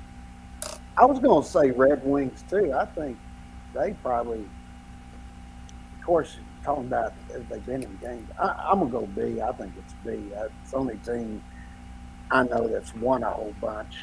So, yeah. Well, the Red Wings won like 11, haven't they? 11 Stanley Cups? I know they won a lot. I know I'll go with B. I'm going to go with C. Boston Bruins. All right. Do we have all the answers in now? Let's see. All right, so we have B, Detroit Red Wings. We have C, Boston Bruins. But nobody picked Dallas Mod's team, the Toronto Maple Leafs, with 2. They won 2 Game 7s in overtime. So, man, really awesome quiz tonight. And you said it was going to be easy. Yeah. Nobody Dallas Mod Girl got the answers to question number 5, so you showed up at the right time, Dallas. So thanks for showing up. And she got the last answer with Toronto Maple Leafs was the correct answer. And I actually changed it up. I actually wrote the whole quiz and I sent it to James, and I was like, oh, dude, I got to do something different. So I deleted it, and then I went and I redid it. And that was the question I changed because, some of them were, it was easy, but I just wanted to make it, like, not so easy, Well, That's what it was. Nothing about hockey. I guess at all that crap. Dude, I really appreciate Daniel showing up. I really appreciate Rising Rhino showing up. Thank you, Adam, for showing up. So awesome. You guys, provide such amazing content to YouTube, and it means a lot that you guys show up, hang out with us. Just for a little bit, and of course I'm gonna jump off here, and I'm gonna be on your guys' streams, here in a few minutes. So it's a lot of fun. I love collaborations. I love collaboration podcasts. So cool. And I don't know, Rhino, when you bring a body over, we got to do some we got to get body all trained up on all the times James got wrong answers. He'll be on for the Elks and the Lions in a little while. Nice. I was just sort of hoping CNN wasn't too pissed off with all the millions of viewers on our channel instead of the debate tonight. Yeah. Oh, I know. I mean, or I can Photoshop that. That's funny. But no, it's a lot of fun doing it. And like I say, sorry about your linemen today, Daniel. That's a sad loss for a pair of tools. I've done that once. That really pissed me off, man. I was like, fucking. I looked into it. Somebody had tied the EM into the normal circuit I was working. Oh. Wow. Yeah, that's not cool, man. Yeah. Yeah, that pissed me off. So if you guys know, if you're a math teacher, you're never gonna have burnt linemen's. Your linemen's pliers are never gonna get blowed up in your face. So pretty awesome, Rhino. You picked a good profession to not get stuff blown up in your face. The numbers will not get blown up in your face. And nope. I mean, 277 divided by 0 will never equal blowed up in your face, Well, sparks in your that'll eye. make the world explode if you divide by 0. So Yeah, see, that's what I'm saying. So that's basically what we call like the Earth reference is 0, and your 277 is like your voltage potential. So you never want to connect the two. So it's an electrical thing, but it's always awesome connecting with all these different YouTubers out there, content creators. Adam, actually, I have a confession. I forgot the pickle shot tonight. I usually have a pickle shot ready for Adam, but I totally forgot. I didn't get it ready, so I'm gonna have to. It's all good. It's all good because I'm actually out of pickle shots. Oh, see, dude. We're good. We're good. All right. Well, I just wanted to, kind of get, get it out there and just say apologize, and I guarantee I'll have a pickle shot for the next time because you truly are an amazing person, and it's so funny how he does the pickle thing too. I was like, it's so funny. Just dying over here on the stream. And then Rhino was sitting there watching it like, dude, what are you doing, dude? He's like, that is disgusting, and so it's just really funny to get that little contrast, like, Ryan's like, how are you guys doing these pickle shots over here, Mine are actually legit vodka pickle shots, but they're still good. I do the spicy ones, so like I like the spicy ones, like I like the pickle spice, but that's just me, and I don't think that Adam's more of just a regular straight dill. He likes to, he likes to choke on the seeds, I think, a little bit or something. A little bit of the seeds, yeah. No, that's my greatest weakness. Anything spicy, that's when I'm just, no. Yeah. So straight garlic, dill, pickles, seeds. There you go. See? Like it. All right, fellas. Well, thanks a lot for joining tonight. Really appreciate it. Anyone's welcome to hang out for our Wall of Shame. I know you guys both got streams to go do and go set up. So you're welcome to hang out for our Wall of Shame if you want. Or we have a tool. Got tool of the week. Yeah, we have tool of the week question. So you guys can shoot out whatever. Daniel, you can hang out, whatever. We're just going to keep going with the show. I'll catch you guys later. Right on. Thanks, Rhino. Rhino. Thanks, Adam. Appreciate you. See you, Ryan. Yeah. All right, let's cue it up.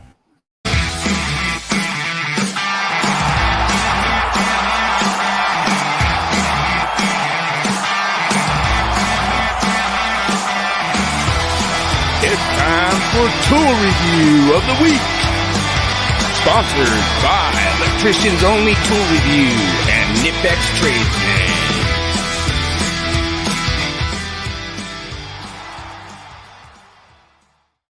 All right, so it looks like Greenlee finally got into the battery power, and I was talking with King James about this. It kind of looks like a Makita battery platform. It's weird because anytime you see like a battery thing, they had to have teamed up with some kind of battery people, but they say the batteries work really good on it.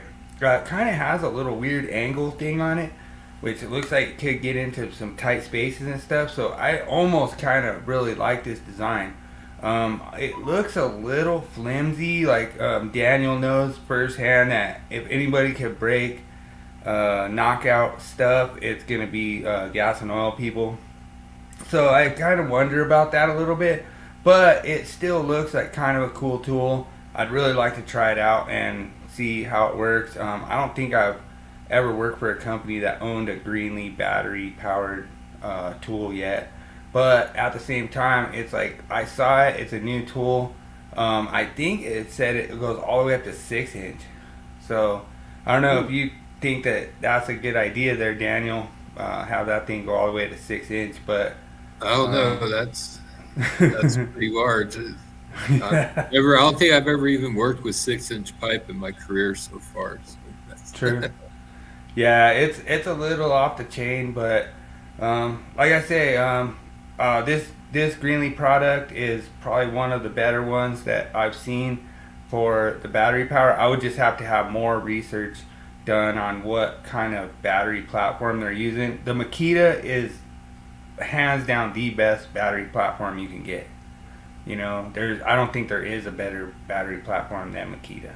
So Doesn't DeWalt make a mechanical knockout set now too? Battery. Yeah, we covered Battery that. cover. What, 2 weeks ago, James? I think the DeWalt one. Yeah, somewhere in that. Yeah, they do. But so Adam, just so you know, I always slip these slides in here. I try to see if I can fool King James. I don't think it's happening this week. Like this one, it's straight out of his book, and I know he's already got this one nailed. So we'll see if he gets it. Yeah, they moved from Article 100 to 110.29 as a general requirement, and that's C, 50 foot. Is that your final answer? Let's go ahead and tell me I'm right. You're correct. That was a journeyman question on the test. I remember that one. Yeah. It does confuse people because you just put I put those numbers in there, like 25 foot, and everyone's like, hey, I think it's 25 foot. So I had a lot of 25 foot answers in there. Well, but it's a lot of fun. It was interesting because it used to be in 430.102, and then they consolidate everything as a definition, Article 100. Now they move it to a general requirement in 110.29. Nice. So, well, and that's part of it. Too long. that's part of it too, Adam, is knowing like where to see, you know. So like Cesar is gonna like go into school and he's gonna go into his class and he's just gonna like King James him. He's just gonna crush him. Yeah, Cesar Blanco might be a real competition to you in the near future, King James, because I know that's what he's doing, electrical engineering in university, so he's gonna come after your ground. I remember my third year apprenticeship. We were in class and the instructor was up there and he was trying to remember where to go to the section, and he goes, hey James, he goes, what section's that? I told him where to go, and he was like, and I, you know, because I started when I was 14, so I got 2 years of credit to me when I started my apprenticeship. So my second year, when I turned 20, I was went and took my journeyman pass, and at 22, I was a master. So, nice. Matter of fact, I think even back then I was the youngest ever I know of in the state of Texas. Oh, Cameron's phone died. Oh, dude, it was so awesome joining with us, Cameron. Thanks so much for showing up. It was really awesome to have you jump in. That was so cool. And then, oh, dude, Dallas is like doing a victory lap over there. She's over there just like, dude, she's probably driving laps around your house, James. She's right over there. Where are you located at in Dallas, anyway? Are you in Dallas? Like I dated a girl that lived in Plano, you know.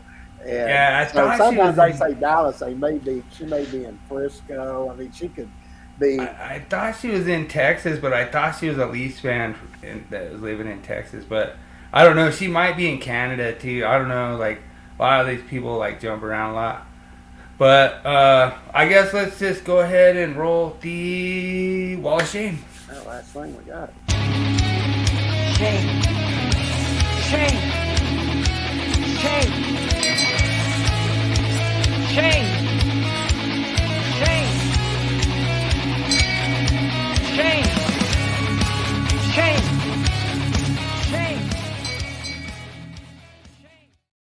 All right, so this one really I think is pretty awesome. This is actually the new cover for my group. And it's funny because we were just joking around since it's like Pride Month. So everyone kept changing the group cover to like the Pride flag, and then I had to like change it back. And so then I just like changed it to this, and then it's like, all right, we all agree that this is pretty, this is pretty gay. All right, you know, I'm not gonna. I don't know how I could sugarcoat it. You know? That's not right. That's not supportive. Yeah. It's not. That's what you get out of that. It's not supporting. Yeah, I mean, you know, I don't know that the manufacturer instructions would permit you to be punching through covers. You know, and it could be accessible and everything like that, but I don't know. And then everyone had really good comments too. They're like, "Oh man, look at that glue job!" Like, you know, yeah, like that's not even glued correctly. You know, but that is not.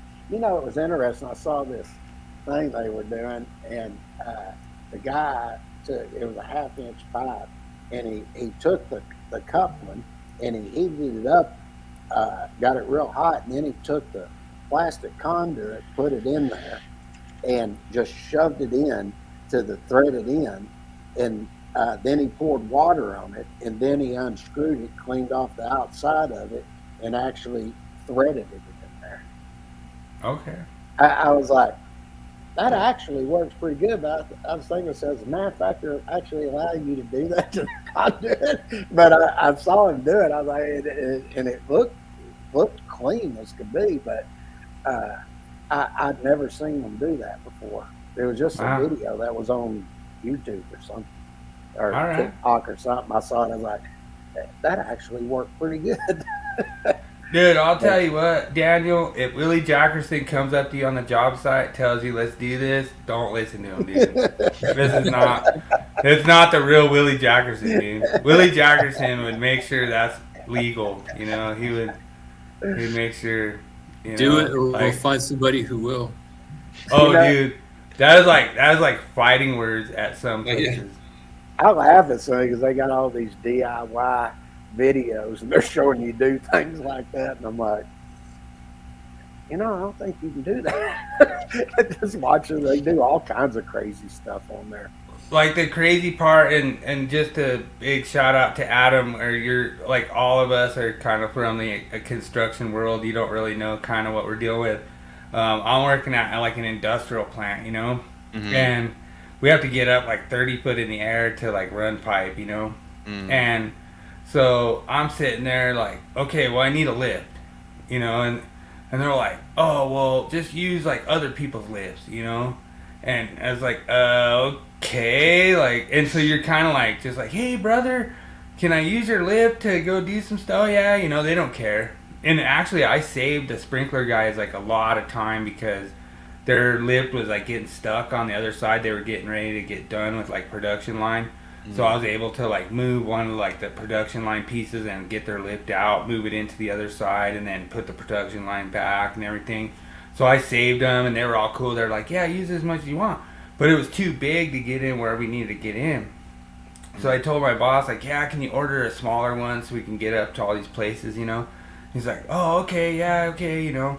So then next thing you know, I'm sitting there working. Daniel knows all about this. Next thing you know, he's like, hey, what are you doing? And I'm like, well, I'm just stubbing up like as high as I can get, you know, and then later on I'm going to come back with the smaller lift and I'm going to, you know, tie it in. Oh, well, why didn't you tell me to order a lift? Yeah, I told you, and then, well, you should have said you needed it now. Well, like, nower? You know what I mean? Like, I told you I needed it now. I don't know, you know. And it's like, it was like, I could not believe how mad this guy got, you know. And it's like, dude, like, it's your job to help me. I'm trying to help you.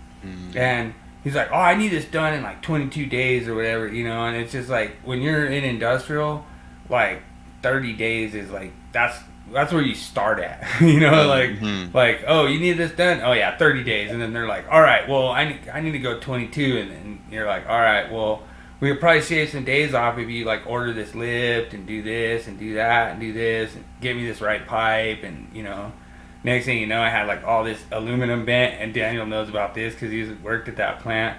And we had all this like aluminum rigid bent, and then all of a sudden he's like, why'd you bend all this aluminum rigid? I was like, well, because I'm, you know, getting as much as I could. And they wanted like aluminum rigid to a certain height, and then they could change the EMT, you know. And so I like stubbed the aluminum rigid out like too low, but it was as high as I could get. And then my plan was to just like, you know, put a little nipple and stub it out higher, you know, later, get some more supports in when we could get in there. Because we were like going in between like these big units. Like there were these big HVAC units that are just hanging in the ceiling. And like actually this whole room that we were in, I think there was 22 units. It goes to 11 below. And so like Daniel worked in those freezers over there too. He knows how miserable it is over there at that plant, working in like it's just like those freezers, like sometimes you're working up like right next to them, and it's like the fan coil unit's just like blowing right in your face. It's like 11 below, and you're sitting there just like trying to trim a device, and like the screws are falling out. Oh, that's gotta be horrible. Yeah, so it was a lot of fun. I enjoyed it. Like we got it done. I got it done in 21 days. So, you know what I mean? Like he gave me 22 days. I got it done 1 day faster than on the schedule. So Daniel knows that I'm telling the truth. And when you tell them 30 days, that's 30 working days. That doesn't include, Saturday and Sunday, if unless you're working Saturday. But dude, 30 days. Do you want me to start spreading the rumor that you're a whiner? No. You're a whiner. You're a whiner. You don't want to work weekends? So yeah, I don't want to work 80 hours a week, so I'm a whiner.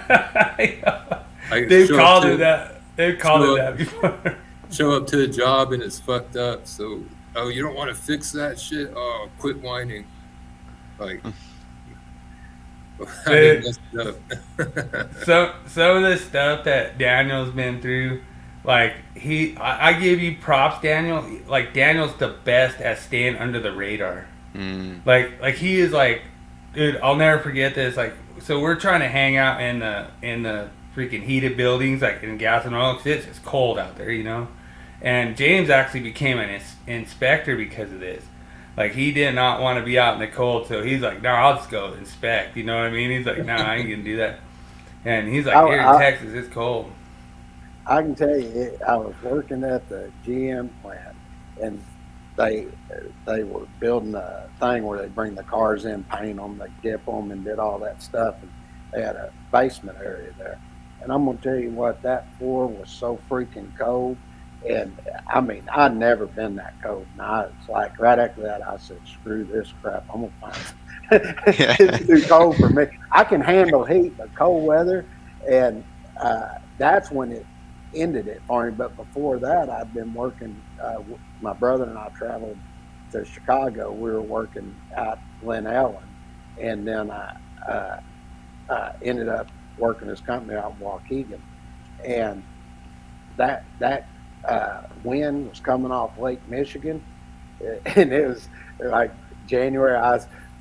It was so cold that day. I came back. I actually went to the job trailer, and they had me outside hooking up at the transformer and stuff. And I said, I appreciate the job, and I said, but I just can't handle this. And so I got in my car. I come back, and when I got to the place, my brother was already there packing. He was like, screw this. Yeah, and that's when he was in the union, Daniel. Yep. He was in local I was in 22 116 back in. Okay. 116. I thought you went 22. That's back when it was good.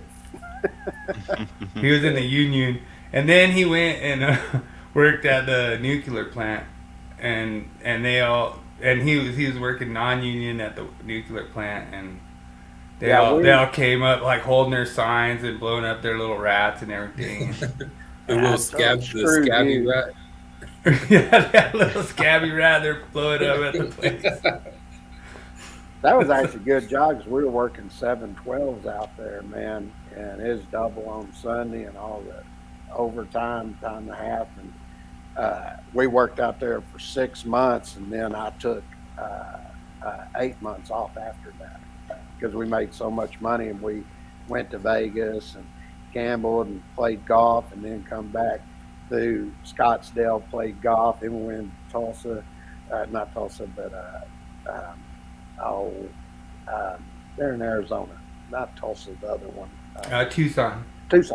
We went to Tucson, played in Tucson, and I mean, then we decided to come back up. We went into Albuquerque, played golf. I mean, we just took a big trip, and we had, we made so much money out there.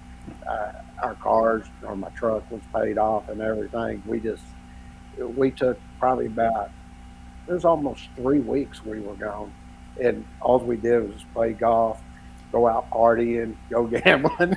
We had a freaking blast. All right, Adam, it's your turn to tell us a horror story about one of your jobs that just went fatally wrong. Okay, so I used to be in the military, actually, in the reservists. And then I know we were at the firing range, and I know one of the troops, fingers kind of got a little too close to the trigger, and it actually went off. But thankfully, no, everyone was safe. No one got hurt. But I guess that's the one thing that stuck to me. I guess fatally gone wrong because obviously, if it was pointed just a little bit, this way or that way in line of view of someone, then it would have been a not very good weekend, that training session. Wow. Yeah. So, what were you in the Canadian service? Yeah, Canadian Armed Forces Reservists. Yeah. Okay. Nice. So I have to salute you for your service in the Canadian Armed Services, and that's awesome. I mean, like I say, I mean, you're a veteran of the firing range of, something that could have gone wrong. I mean, yeah, like some of that stuff. You look at it. I mean, is what it is. I mean, there was that. Did you hear about that little girl? It was like a 9-year-old, and the instructor handed her a Uzi, and she didn't know how to use it, and she just pulled the trigger and just started. Oh yeah, I think I remember this. Killing him. It was live on video. They actually filmed it and everything. Yeah, I remember this stumbled on my social media. I didn't see the full version. I'm guessing the full version obviously was graphic, but I just saw I guess the one version where it cuts out the moment. I guess it got to the graphic session, but I did hear about that. Yes.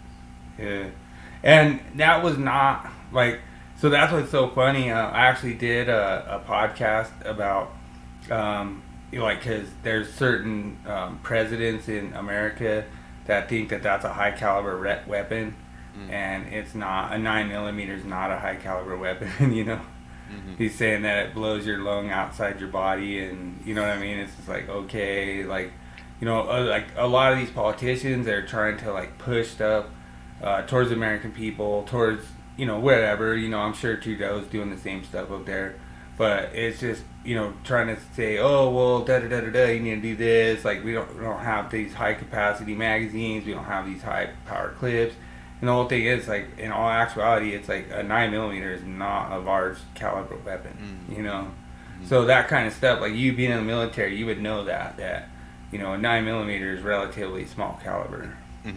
Yeah. Stuff like that, so that's why I like doing these. I like hanging out with everyone, just having a good time.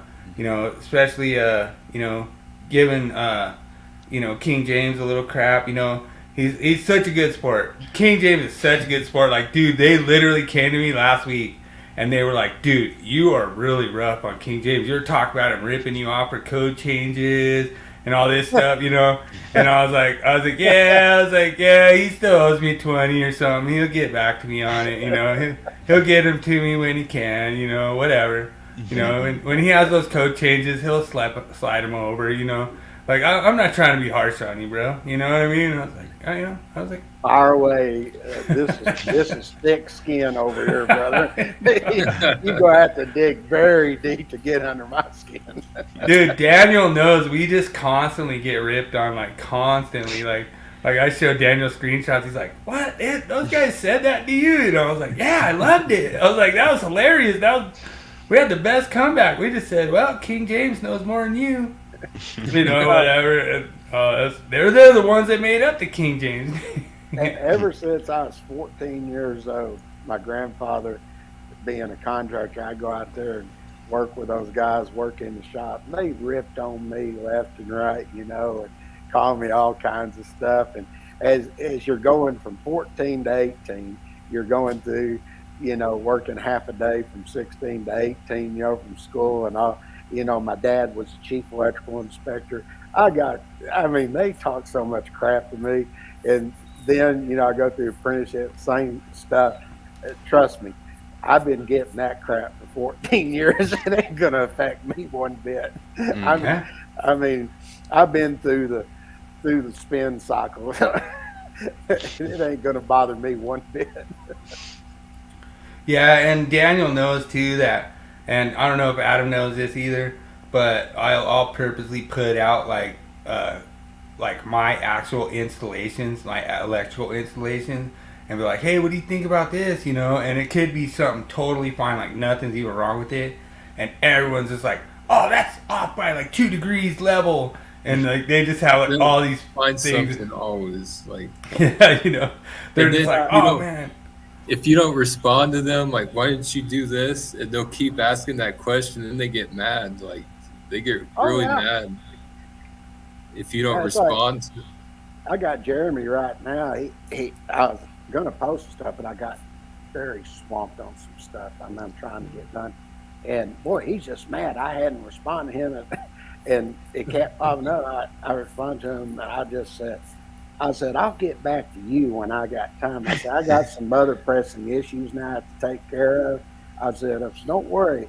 I said, I'll finish you off soon enough. I just let him know. I put LOL. And How dare you say that to me? He's a Gopher fan there, Daniel. So he comes in as like Gopher fan on here, like trolling us at him, and like he won't come in like after the Willie Quiz because he's already passed out drunk, you know. Yeah.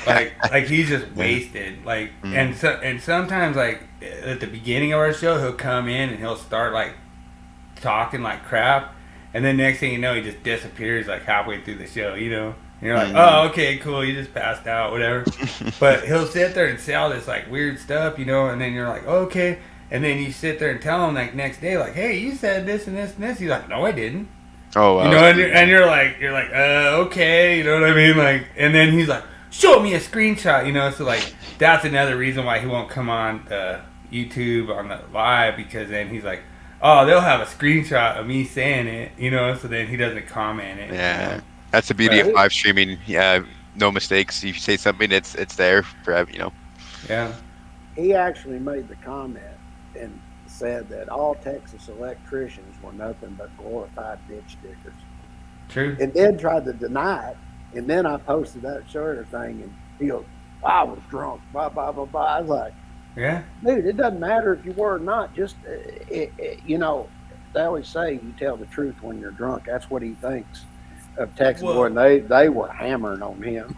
Well, he actually specifically said Texas journeyman, you know.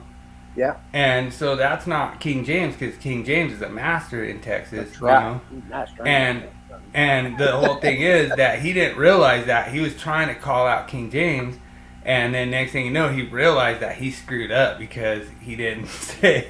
He should have said all Texas electricians or something, but then he realized that he was drunk and he was screwed up, and then we just hammered him after that, like, and we started posting a screenshot of it, and you know what I mean. The whole thing is like, if you're gonna be like a baller, you know, shot caller, you know, whatever, is like actually, you know, do your research, figure it out. Like, dude, they've talked all that crap about me, like, oh, dude, Bill's not a master and he calls himself a code expert. I'm like, so. You know what I mean? I'm like, I don't care. Like, I'm not a code expert. I mean, I could be, you know. I mean, like there's times where Daniel will be like, hey, Bill, what do you think about this? And I'll be like, you know, this is my take. And then he's like, you know what? This guy's take says this. And I'll be like, you know what? His take is probably better than mine. You know what I mean? Like, I'm not sitting there, like, trying to be like, oh, I don't care. Mine's right. Everyone else's is wrong, you know? Dude, Daniel has learned so much stuff. Like, well, today we had to go fire up the booster panels for a fire alarm, you know? And there's this chick, and Daniel might have worked with her. Her name's B. But she was at Kenny, and she was doing fire alarm.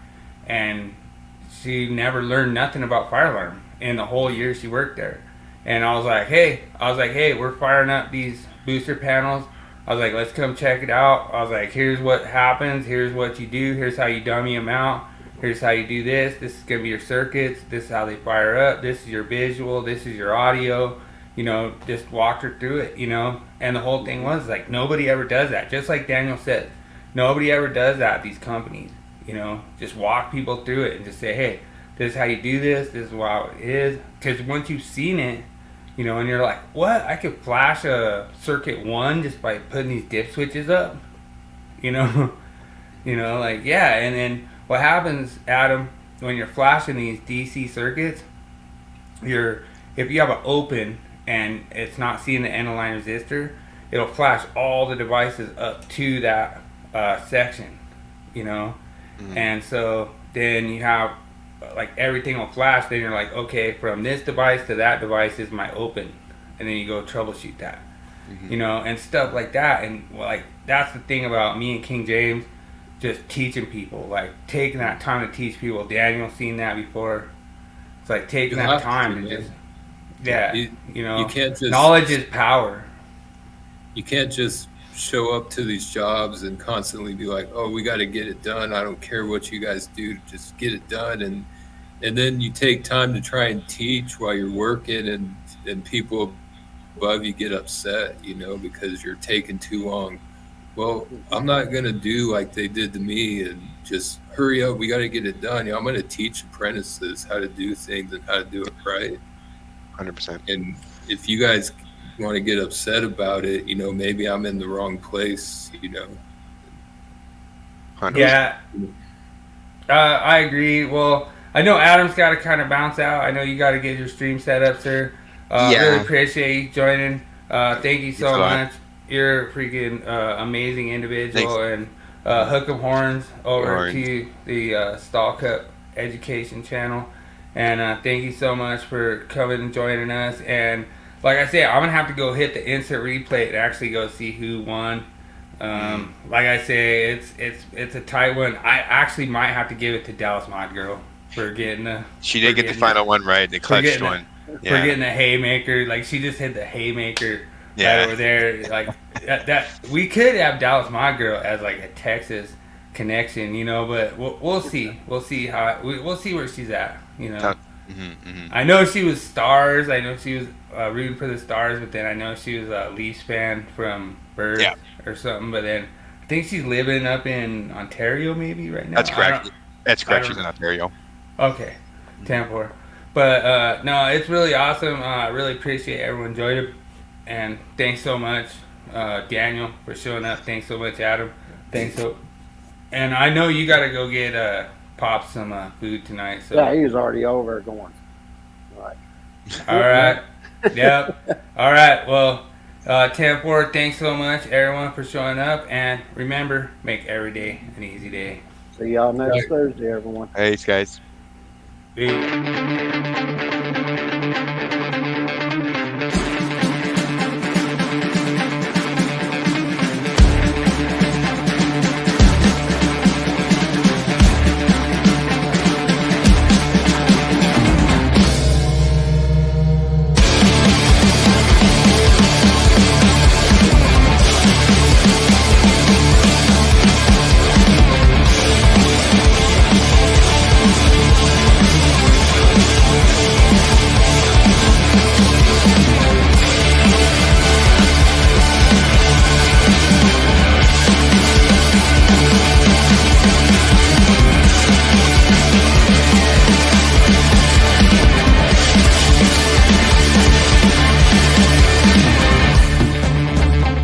Hey, Metro, what's up, brother?